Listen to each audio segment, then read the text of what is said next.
નમસ્કાર વિદ્યાર્થી મિત્રો, આજે આપણે ભૌતિક વિજ્ઞાન વિષયમાં પ્રકરણ 2 વિદ્યુત સ્થિતિમાન અને કેપેસિટન્સના સ્વાધ્યાયના એક્ઝામ્પલની વાત કરીશું. પ્રકરણ 2 માં એક્ઝામ્પલ નંબર 2.7. અહીંયા આપણને રકમ આપેલી છે કે ત્રણ કેપેસિટરો 2 પીકાફેરાડે, 3 પીકાફેરાડે અને 4 પીકાફેરાડે ને સમાંતરમાં જોડેલ છે. આ ત્રણ કેપેસિટરોનું કુલ કેપેસિટન્સ કેટલું થાય? બીજો પ્રશ્ન પૂછેલો છે, જો આ સંયોજનને 100 વોલ્ટના સપ્લાય સાથે જોડવામાં આવે તો દરેક કેપેસિટર પરનો વિદ્યુતભાર શોધો. હવે એક્ઝામ્પલ ગણવા માટે સૌથી પહેલા અહીંયા મહત્વની જે બાબત આવે છે, આપણે પહેલા અહીંયા એનું જોડાણ જોઈશું. તો ત્રણ કેપેસિટરોને સમાંતરમાં જોડેલ છે, એનો મતલબ કે ધારો કે આપણી જોડે આ રીતના કેપેસિટરો છે. આ એક કેપેસિટર C1, C2 અને C3. તો આ દરેકના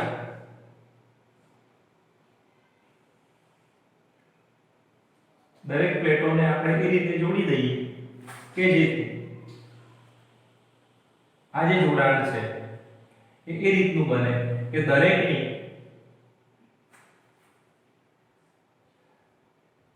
એક તરફની પ્લેટો positive positive positive, negative negative negative આ રીતે જોડાઈ જાય. આને આપણે C1 કેપેસિટર કહીએ, આને C2 કહીએ અને આને C3 કહીએ. તો આ C1 C2 C3 નું સમાંતર જોડાણ કેવું કહેવાય? સમાંતર જોડાણની લાક્ષણિકતા ઓલરેડી થિયરીમાં આપણે ભણ્યા છીએ.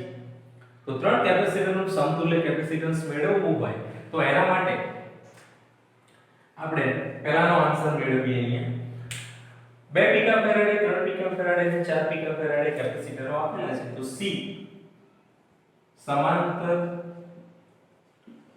જોડાણ માટે સમતુલ્ય અથવા C ઇક્વિવેલેન્ટ ત્રણે ત્રણના સરવાળાથી મળે છે, એટલે C1 C2 C3, C1 C2 C3 અને આનો સરવાળો કરી દઈએ તો 2 + 3 + 4 બરાબર 9 અને એકમ આવશે એનો પીકાફેરાડે. તો અહીંયા આપણને C સમતુલ્ય 9 પીકાફેરાડે મળે છે. હવે એમ કહે છે કે જો આ સંયોજનને 100 વોલ્ટના સપ્લાય સાથે જોડવામાં આવે, એટલે આ જે બે ટર્મિનલ છે A અને B, આની સાથે હું આ રીતે એક 100 વોલ્ટની બેટરી લગાડી દઉં, 100 વોલ્ટ. તો આ જે છે આ પરિસ્થિતિમાં દરેક કેપેસિટર પરનો વિદ્યુતભાર શોધો. અહીંયા મિત્રો આપણને V આપી દેવામાં આવેલો છે કે V. હવે મગજમાં પ્રશ્ન થાય કે V કેટલો લેવો? તો આપણે થિયરીમાં એવું ભણે કે સમાંતર જોડાણ હોય તો દરેક કેપેસિટર ઉપરનો વિદ્યુત સ્થિતિમાનનો તફાવત, જેને આપણે PD કહીએ છીએ, પોટેન્શિયલ ડિફરન્સ, એ સરખો હોય છે. C1 પર પણ 100 વોલ્ટ, C2 પર પણ 100 વોલ્ટ અને C3 ઉપર પણ 100 વોલ્ટ. તો આ રીતે C1 C2 અને C3 ની વેલ્યુ આપેલી છે, V ની વેલ્યુ આપેલી છે, તો દરેક ઉપરનો ચાર્જ ગણી શકાય છે. આપણે એવું જાણીએ છીએ કે સમાંતર જોડાણ હોય તો વિદ્યુતભાર કેપેસિટરની સંગ્રહ કરવાની ક્ષમતા સાથે સંકળાયેલો હોય છે. તો અહીંયા C1 ઉપરનો વિદ્યુતભાર કેટલો? તો આપણે આ મેળવવા માટે જે આગળ ભણેલા છીએ એ સૂત્રનો ઉપયોગ કરી B પાર્ટનો આન્સર મેળવવા માટે આપણે આવું જાણીએ છીએ કે કેપેસિટન્સ C બરાબર Q/P પરથી મારે Q ને શોધવો છે. તો Q1 નું સૂત્ર શું લખાય? તો કે Q1 CV. હવે V દરેકનો સરખો છે એવી આપણે હમણાં જ વાત કરી. તો Q1 બરાબર C1 * V. હવે C1 નો જવાબ કેટલો લેવાનો છે? તો C1 2 પીકાફેરાડે છે, તો 2 ગુણ્યા 10 ની કેટલી ઘાત થશે પીકા માટે -12 અને v નો જવાબ 100 આપેલો છે 100 તો આનો જવાબ મળશે આપણને 2 ગુણ્યા 10 ની માઈનસ 2 ઘાત નીકાળી દઈએ 10 ઘાત ફેરાડે એકમ આવશે એનો કુલમ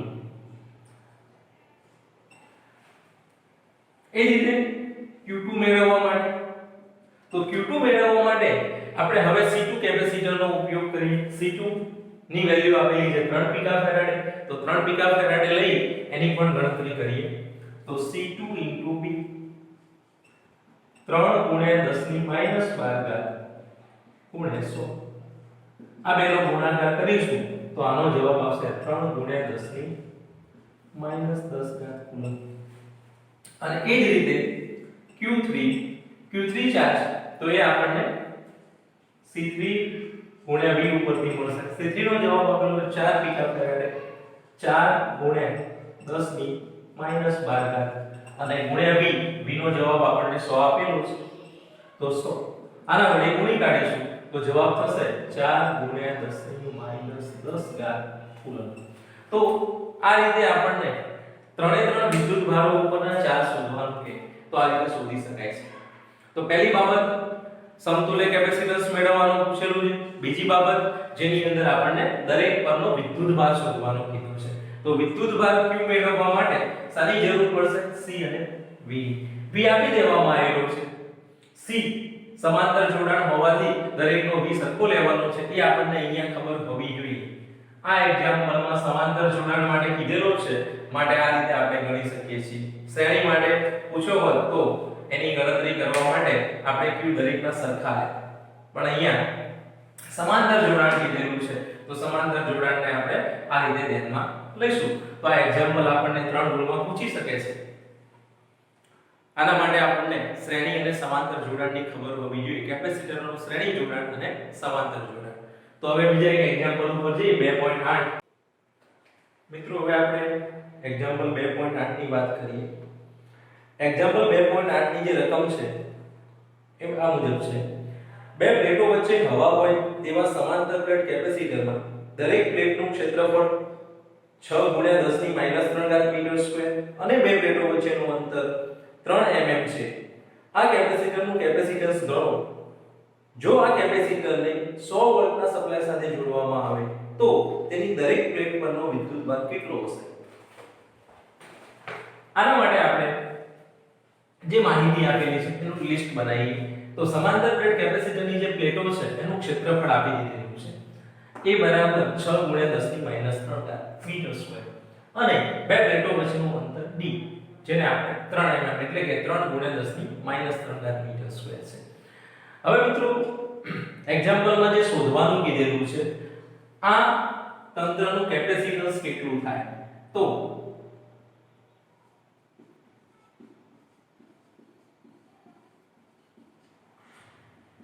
અને બીજું શોધવાનું કીધું છે દરેક પ્લેટ ઉપરનો આ પ્લેટ ઉપર ધારો કે ધન વિદ્યુતભાર આવે છે અને આ પ્લેટ ઉપર ઋણ વિદ્યુતભાર આવે છે તો આ પ્લેટો ઉપરનો જે વિદ્યુતભાર છે આ વિદ્યુતભાર કેટલો હશે એ આપણે શોધી લાવવું છે હવે તમે જાણો છો કે જેટલો ધન વિદ્યુતભાર આ પ્લેટ ઉપર આવે એટલો જ ઋણ વિદ્યુતભાર આ પ્લેટ ઉપર જશે હવે મિત્રો આ જે બે પ્લેટો છે આને કેટલા પીડી થી આપણે બેટરી લગાડીએ છીએ તો આ બેટરીની જે વેલ્યુ છે એ આપણને આપી દીધેલી છે આ બેટરીની વેલ્યુ એ આપણને અહીંયા રકમની અંદર 100 વોલ્ટ આપેલી છે 100 વોલ્ટ તો આ 100 વોલ્ટ જે વેલ્યુ છે એ V ની આપી દીધેલી છે હવે મિત્રો આપણે અહીંયા V અને Q અને C આનું રિલેશન જાણીએ છીએ C Q અને V તો C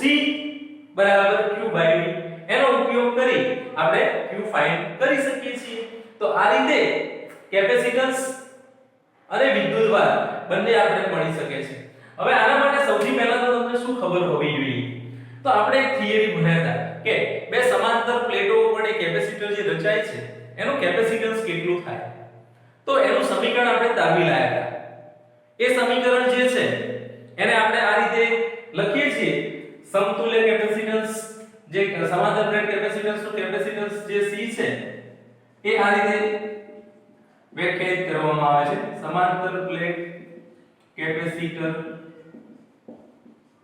નું કેપેસિટન્સ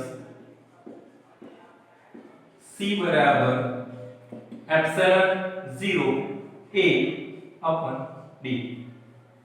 હવે આમાં જે એપ્સિલોન 0 છે એ શૂન્ય અવકાશની પરમિટિવિટી છે જેની વેલ્યુ આપણને ખબર છે 8.85 ગુણ્યા 10 12 SI પદ્ધતિની અંદર છે એનો જવાબ અહીંયા આપી દીધેલો છે 6 ગુણ્યા 10 ની -3 ઘાત અને D જે કેટલો છે તો D ની વેલ્યુ 3 mm છે જે 3 multiplied by 10 3 આનું સાદુરૂપ આપી દઈએ તો જુઓ પહેલા તો -3 નીકળી જશે અને અહીંયા 6 છે એના 3 વડે ભાગીશું એટલે 2 વધશે 8.85 ગુણ્યા અહીંયા 2 કરી નાખીએ તો 8.85 ગુણ્યા 2 કરીશું એટલે આપણને C મળી જશે તો C નો જે જવાબ છે લગભગ અહીંયા 17 પોઈન્ટ સમથિંગ થશે અને એના આપણે અહીંયા કન્વર્ટ કરીને લખીએ તો એ આન્સર છે એ આપણને કંઈક આટલો મળે છે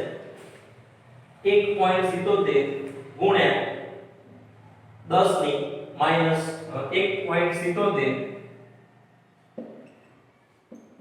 ગુણ્યા 10 ની માઈનસ 11 ઘાત એક્ચ્યુઅલી 17.70 જવાબ થાય અને એને તમે -12 ઘાત છે એમાંથી એક દશાંશ કસો એટલે -11 ઘાત જવાબમાં મળશે અને આની પાછળ એકમ લાગશે વિદ્યુત ભારનો કેપેસિટન્સનો એકમ જે છે એ આપણે અહીંયા એના વૈજ્ઞાનિકના નામ ઉપરથી ફેરાડે લખીએ છીએ તો આ પહેલો પ્રશ્ન અહીંયા પૂરો થાય છે અને એનો બીજો ભાગ B વિભાગ દરેક પ્લેટ ઉપરનો વિદ્યુત ભાર ગણો તો હવે બંને પ્લેટ ઉપર સમાન વિદ્યુત ભાર હશે એટલે એ જવાબની B ના જવાબ મેળવવા માટે હવે આપણે કેપેસિટન્સનું સૂત્ર વાપરીએ બંને પ્લેટો પર સમાન વિદ્યુત ભાર મળે Q બરાબર C V C નો જવાબ શોધી લાયેલા છીએ 1.77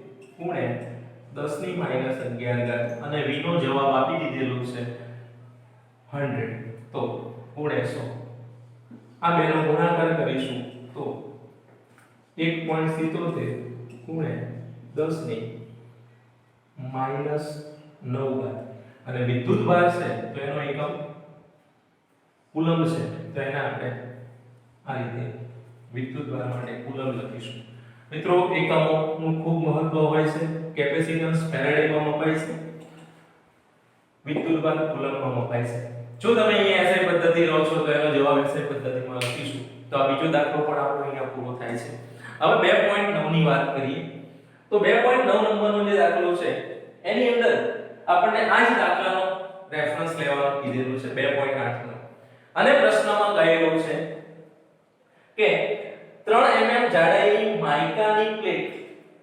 કેપેસિટરની બે પ્લેટ વચ્ચે અહીંયા આ જે વિસ્તાર છે આની અંદર એક શીટ દાખલ કરી દેવામાં આવે આ વિસ્તારમાં આખા વિસ્તારમાં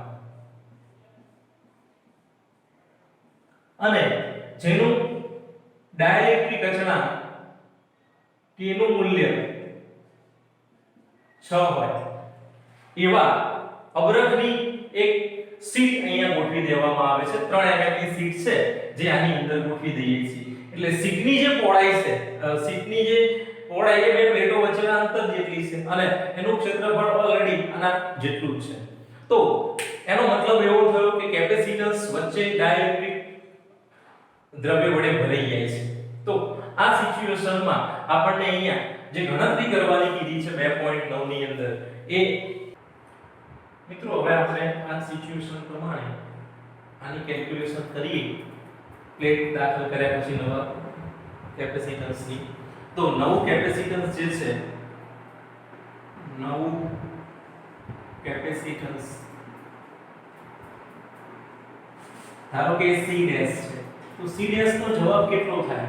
તો C ડેશ નો જવાબ આપણે જાણીએ છીએ કે ડાઇલેક્ટ્રિક અચળાંક k ગણો થાય તો kc જેટલું થશે અને c નો જવાબ ઓલરેડી આપણે લાયેલા છીએ તો k નો જવાબ આપી દીધેલો છે માઇકાનો જે ડાઇલેક્ટ્રિક અચળાંક છે 6 છે તો 6 ગુણ્યા c c ની જગ્યાએ આપણે 1.77 ગુણ્યા 10 ની -11 ફેરાડે લીધી એકમ અહીંયા લખતા નથી છેલ્લે લખીશું તો c ડેશ નો જે જવાબ છે એ કેટલો થશે અહીંયા તો 1.77 ગુણ્યા 6 કરીશું તો આનો ગુણાકાર આપણને મળે છે અહીંયા 1.062 ગુણ્યા 10 ની 1.062 ગુણ્યા 10 ની -10 ઘાત ફેરાડે. હવે આ નવું કેપેસિટન્સ છે. પ્રશ્નની અંદર આપણને આગળ કહેલું છે કે આ પરિસ્થિતિમાંથી આપણે બે ઓપ્શન અહીંયા વિચારીએ. અહીંયા 100 વોલ્ટની બેટરી લગાડેલી રાખીએ અને 100 વોલ્ટની બેટરી લગાડેલી હોય ત્યારે દરેક પ્લેટ ઉપરનો વિદ્યુતભાર કેટલો હશે? મિત્રો આના માટે આપણે થોડી થિયરીની વાત કરીએ અહીંયા કે આપણે એવું સમજ્યા જે તે વખતે કે જ્યારે બેટરીનું જોડાણ કરેલું હોય કેપેસિટર સાથે ત્યારે V બદલાતો નથી. બે પરિસ્થિતિ છે, બેટરી દૂર કરવામાં આવે અને બેટરી લગાડેલી રાખવામાં આવે. પહેલી પરિસ્થિતિ અહીંયા એવી આપેલી છે કે બેટરી જોડેલી છે અને આ પ્લેટો ઉપરનો વિદ્યુતભાર આપણે મેળવવો છે. તો બેટરીની હાજરીમાં બેટરી જોડેલી હોય ત્યારે ડાઇલેક્ટ્રિક દાખલ કર્યા બાદ વિદ્યુતભારનું મૂલ્ય કેટલું હશે? તો વિદ્યુતભારનું મૂલ્ય બદલાશે કારણ કે V અચળ રહેશે. આપણે ત્રણ રાશિઓ વચ્ચેનું રિલેશન જાણીએ છીએ. C બરાબર Q/V C બરાબર Q/V. હવે V અચળ છે એનો મતલબ કે C અને Q બદલાયેલા છે. હવે C અને Q બદલાય છે તો આની ઉપરથી આપણે ગણતરી કરી શકીએ છીએ. તો અહીંયા Q નો જવાબ મેળવવા માટે મારે CB નો ગુણાકાર કરવો પડે. પરંતુ હવે દાખલ કર્યા બાદ જે કેપેસિટન્સ મળેલું છે એને મારે ધ્યાનમાં લેવું પડે. એટલે અહીંયા પહેલી બાબત આવે છે બેટરી જોડેલ હોય ત્યારે પ્લેટો પરનો વિદ્યુતભાર અહીંયા જોડેલ હોય ત્યારે V કેવો રહેશે? V અચળ રહેશે. અને V અચળ રહેતો હોય તો પ્લેટો પરનો વિદ્યુતભાર ધારો કે Q ડેશ છે તો Q ડેશ નો જવાબ મેળવવા માટે મારે શાની જરૂર પડશે? તો Q ડેશ નો જવાબ મેળવવા માટે C અને V ના ગુણાકારની જરૂર પડશે. અહીંયા C અને V નો ગુણાકાર તો કયું કેપેસિટન્સ ધ્યાનમાં લેવું પડે?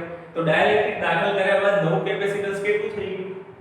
તો કે નવું કેપેસિટન્સ C ડેશ જેટલું થઈ ગયું. તો મારે અહીંયા C ડેશ ગુણ્યા V કરવું પડે.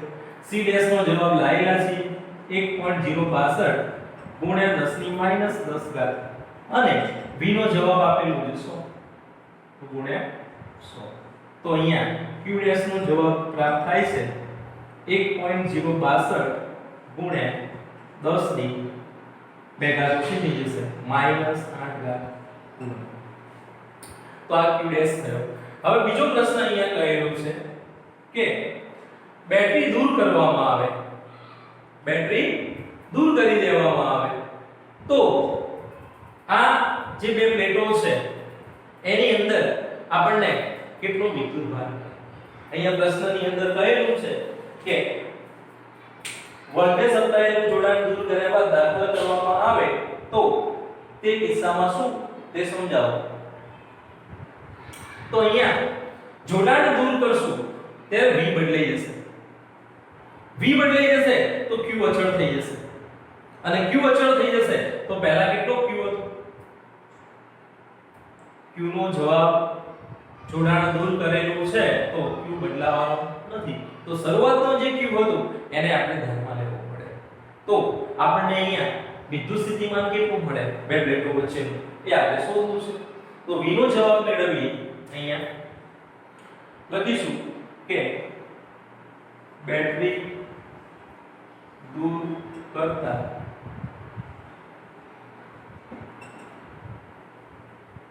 પોટેન્શિયલ P ડિફરન્સ બદલાય છે, પરંતુ વિદ્યુત ભાર Q અચળ રહે. અને હવે આપણે ફરીથી આ જ સમીકરણનો ઉપયોગ કરવા માંગીએ છીએ C બરાબર Q ભાગ્યા V. તો એમાં Q જે છે ઇનિશિયલ એ આપણને ખબર છે, V મારે મેળવવો છે. તો V નો જવાબ મેળવવા માટે નવું કેપેસિટન્સ C ડેશ બરાબર Q by V dash. therefore V dash is equal to V dash નો જવાબ થશે અહીંયા Q by C dash. Q નો જવાબ 1.77 ગુણ્યા 10 ની -9 ભાગ્યા C ડેશ ની જગ્યાએ નવું કેપેસિટન્સ છે 1.065 ગુણ્યા 10 ની -10 અને આનો જવાબ મેળવીશું સાદુરૂપ આપીને. તો આ જવાબ આપણને પ્રાપ્ત થાય છે 16.67 વોટ. 16.67 વોટ. તો આ રીતે મિત્રો આપણે એક પરિસ્થિતિ અને બીજી પરિસ્થિતિ ધ્યાનમાં રાખી એના ઉપરથી આપણે વિદ્યુતભાર અને વિદ્યુત સ્થિતિમાનનો તફાવત શોધવાની અહીંયા ગણતરી પૂરી કરી. તો આ પ્રશ્ન પણ મહત્વનો છે. આ બે પ્રશ્નો ભેગા પણ પૂછી શકે છે. પહેલા C મેળવવાનું કે અને ત્યારબાદ નવું કેપેસિટન્સ C ડેશ શોધવાનું કે અને આ બંને સ્થિતિ એની સાથે જોડી દે. આ વસ્તુ ટૂંકા પ્રશ્નો માટે પણ મહત્વનું છે, બરાબર? એટલે બરાબર ધ્યાન રાખજો. હવે મિત્રો આપણે એક્ઝામ્પલ 2.10 ની અંદર વાત કરીએ. અહીંયા એક્ઝામ્પલ 2.10 જે છે એની અંદર એવું કહેલું છે કે એક કેપેસિટરને જેની વેલ્યુ 12 પિકોફેરાડે છે ને 50 વોલ્ટની બેટરી વડે વિદ્યુત ભારિત કરવામાં આવેલું છે. તો આ કેપેસિટરમાં સંગ્રહિત ઊર્જા કેટલી હશે? મિત્રો આપણે કેપેસિટરમાં સંગ્રહિત ઊર્જા કયા ફોર્મમાં હશે પહેલા વિચારવું જોઈએ. તો અહીંયા જે સંગ્રહિત ઊર્જા છે એ વિદ્યુત ક્ષેત્ર સ્વરૂપે હોય છે. તો અહીંયા વિદ્યુત ક્ષેત્રની જે ઊર્જા છે એ વિદ્યુત સ્થિતિ ઊર્જા તરીકે અહીંયા સ્ટોર થયેલી હોય છે. હવે આ જે ઊર્જા છે એને ગણવી હોય તો એના માટેના આપણે સૂત્રો મેળવ્યા હતા થિયરીની અંદર. 3 સમીકરણ હતા, એમાંથી કોઈ એક સમીકરણની અંદર આપણે લાગુ કરી શકીએ છીએ. તો પહેલું સમીકરણ હતું 1/2 CV², બીજું સમીકરણ હતું Q²/2C અને ત્રીજું સમીકરણ હતું QV/2. આમાંથી આપણી જોડે C અને V છે. તો જે પ્રથમ ઇક્વેશન મેળવી લાયા હતા એનો આપણે અહીંયા ઉપયોગ કરી સંગ્રહ પામતી સ્થિતિ ઊર્જા U બરાબર 1/2 CV². 1/2 C નો જવાબ આપેલો છે 12 ગુણ્યા 10 ની -12 અને V², 50 નો વર્ગ. આનું સાદુરૂપ આપી દઈએ તો U નો જવાબ આપણને પ્રાપ્ત થશે 12 ગુણ્યા 10 ની -12 ગુણ્યા 25. અને આનું સાદુરૂપ આપીએ તો અહીંયા 6 વધશે અને 25 ગુણ્યા 6 કરી નાખીએ એટલે એનો જવાબ આપણને અહીંયા પ્રાપ્ત થશે 150. તો U is equal to 25 ગુણ્યા 6 150 અને ગુણ્યા 10 અને જે ઘાત છે 12 અને 2 ઘાત કાઢી દઈએ -10 વધે. હજી પણ આનું સાદુરૂપ આપીએ તો 1.5 ગુણ્યા 10 ની -8 આ આન્સર થશે અહીંયા. હવે એક્ઝામ્પલ 2.11 ની વાત કરીએ. એક્ઝામ્પલ 2.11 છે એની અંદર રકમ જે આપેલી છે એને આપણે અહીંયા ધ્યાનમાં લઈએ. એક્ઝામ્પલ 2.11 રકમ આ મુજબ છે. એની રકમમાં લખેલું છે કે 600 પિકોફેરાડનું એક કેપેસિટર 200 વોલ્ટના સપ્લાય વડે વિદ્યુત ભારિત કરવામાં આવે છે. એટલે સૌથી પહેલા આપણને અહીંયા એક કેપેસિટર C1 ની વેલ્યુ આપેલી છે અને એને વિદ્યુત ભારિત કરવામાં જેના વડે આવે છે એના વોલ્ટેજ આપી દીધેલા છે. તો બે વેલ્યુ આપેલી છે 600 પિકાફેરાડે અને વોલ્ટેજની કિંમત જે છે એ 200 વોલ્ટ છે. આગળ કહેલું છે કે પછી તેનું સપ્લાય સાથેનું જોડાણ દૂર કરવામાં આવે છે. આ ખાસ મહત્વની બાબત છે. સપ્લાય આપવાનું બંધ કરી દેવામાં છે, એનો મતલબ કે બેટરી નીકાળી દેવામાં આવે છે. તો બીજા વિદ્યુત ભારિત ન હોય તેવા 600 પિકાફેરાડના કેપેસિટર સાથે જોડવામાં આવે છે. તો આ પ્રક્રિયાને અંતે કેટલી ઊર્જા ગુમાવાશે? મિત્રો અહીંયા બે કેપેસિટરો છે. પહેલા એક કેપેસિટર કેટલા વોલ્ટની બેટરી સાથે લગાડેલું? ધારો કે એક કેપેસિટર છે અને 100 અહીંયા 200 વોલ્ટની બેટરી સાથે આ રીતે લગાડ્યું અને આ પહેલું કેપેસિટર છે.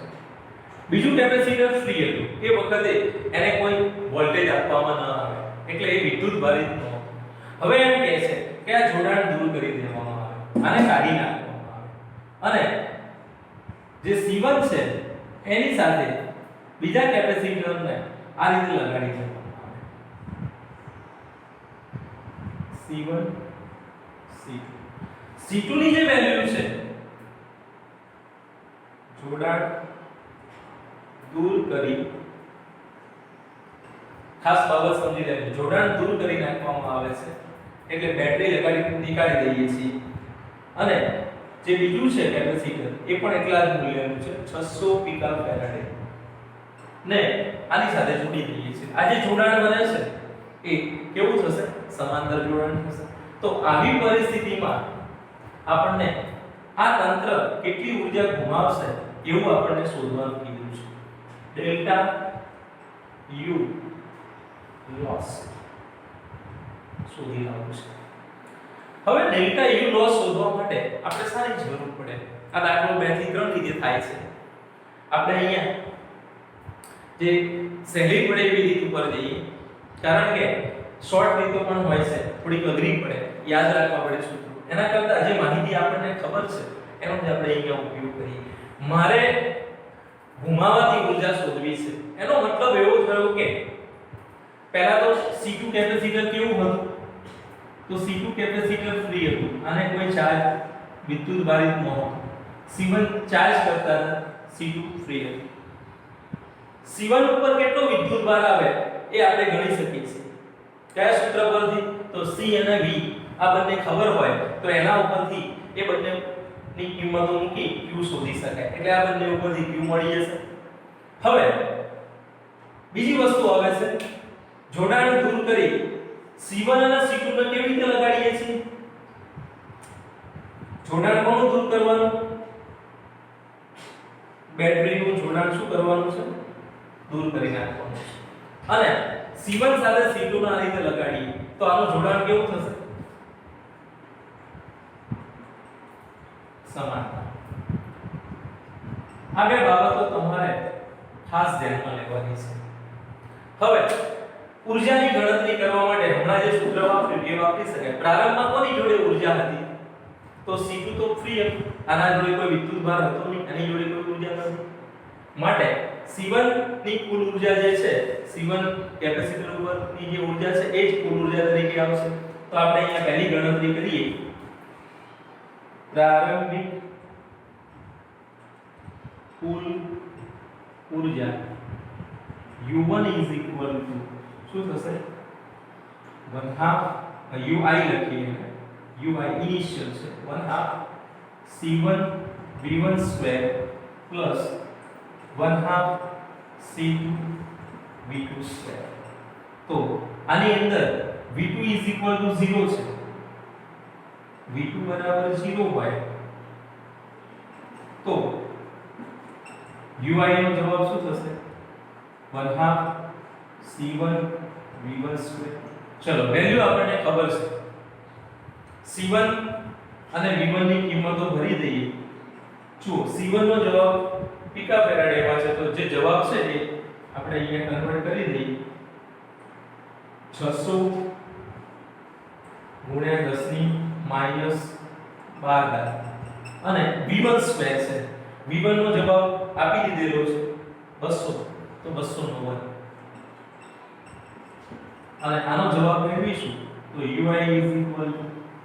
તો ui નો જવાબ થશે અહીંયા આનું સાદુરૂપ આપીએ 200 નો વર્ગ કરીશું એટલે 400 4 ગુણ્યા 10 ની 4 ઘાત થશે અને આ -12 ઘાત છે એટલે -8 વધશે. આના બીજા બે ઘાત ઓછી કરી નાખી તો એ પણ આપણને અહીંયા 6 ઘાત સ્વરૂપે મળશે. તો ટોટલ જવાબ મળે મને 6 ગુણ્યા 4 ભાગ્યા 2 એટલે 24 ભાગ્યા 2 બરાબર 12 ગુણ્યા 10 ની -6 ઘાત.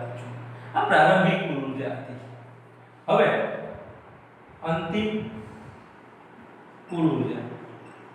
હવે મિત્રો આમાં પણ તમે એ જ સૂત્ર વાપરી શકો પણ અહીંયા એ સમીકરણ વાપરવા જઈએ તો શું થશે? તો આ પરિસ્થિતિમાં બંનેનો v કોમન થઈ જશે. એ v આપણને ખબર નથી તો એ સમીકરણ વાપરવું હોય તો પહેલા મારે એ બંનેનો v શોધી લાવવો પડે.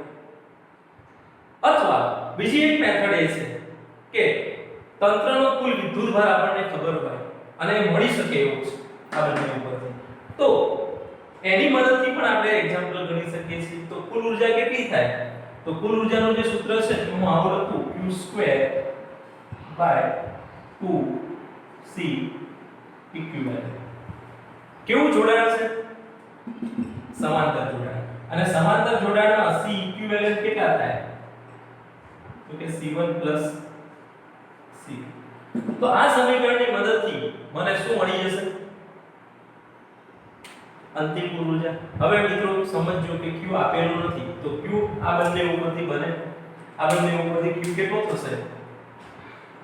આની અંદરથી તમે q શોધશો તો q નો જવાબ થશે q = cv c1 v1. તો આ કિંમત અહીંયા ભરી દઈએ આપણે. અહીંયા આવશે q² એટલે કે c1² v1² ભાગ્યા 2 ટાઈમ્સ. હવે c ઇક્વિવેલન્ટ કેટલા છે? c1 + c2. હવે મિત્રો અહીંયા થોડું આપણે સાદુરૂપ ઈઝી બને એટલા માટે c1 અને c2 સરખા છે તો અહીંયા હું 2c1 લખી દઉં તો ચાલે. અહીં c1 = c2 હોવાથી શું થઈ જશે? uf = c1² v1² ભાગ્યા 2 ટાઈમ્સ 2c1 અને હવે એક c1 નીકળી જશે તો જવાબ મળશે મને અહીંયા c1 v1² ભાગ્યા 4 આવું થશે. c1 એક c1 નીકળી ગયા v1² ભાગ્યા 4 અને c1 નો જવાબ મૂકી દઈએ. હવે વેલ્યુ આપણી જોડે છે 600 પીકા ફેરાડે એટલે 600 ગુણ્યા 10 ની -12 ઘાત v1² v1 ની વેલ્યુ પણ છે આપણી જોડે 200 નો વર્ગ અને ભાગાકારમાં 4. હવે મિત્રો આનું સાદુરૂપ આપી દઈએ તો તમે જોઈ શકો છો કે આનો વર્ગ કરીશું એટલે 4 ગુણ્યા 10 ની 4 ઘાત થશે. 12 ઘાત છે 8 ઘાત વધશે અને બીજી બે ઘાત અહીંયાથી ઓછી થશે 600 છે એટલે 6 ગુણ્યા 10 ની 2 ઘાત. તો આનો જવાબ મળશે uf = 6 ગુણ્યા 10 ની -6 ઘાત. હવે આ જે આન્સર છે ui નો અને આ છે uf. આ બંનેની બાદબાકી કરી નાખવામાં આવે તો આ જે બાદબાકી છે એ કેટલી થશે? તો આનો જવાબ થશે delta u = u I minus u. હવે કોઈ આને ગુણાવતી ઉષ્મા કે તો એ ઋણ ગણાશે એટલે uf માઈનસ ui કરીશું અને જો ખાલી ડેલ્ટા u નો જવાબ લાવવો હોય પોઝિટિવ સ્વરૂપમાં તો ui માઈનસ uf કરીશું. તો બેની બાદબાકી કરીશું તો આનો આન્સર મળશે 6 ગુણ્યા 10 ની 6 ઘાત -6 કરે. તો આ રીતે આપણને આનો બીજું પણ એક સમીકરણ ડાયરેક્ટ વાપરી શકાય છે, પણ એ સમીકરણમાં ન પડતા આપણે આ રીતે આને કરીશું.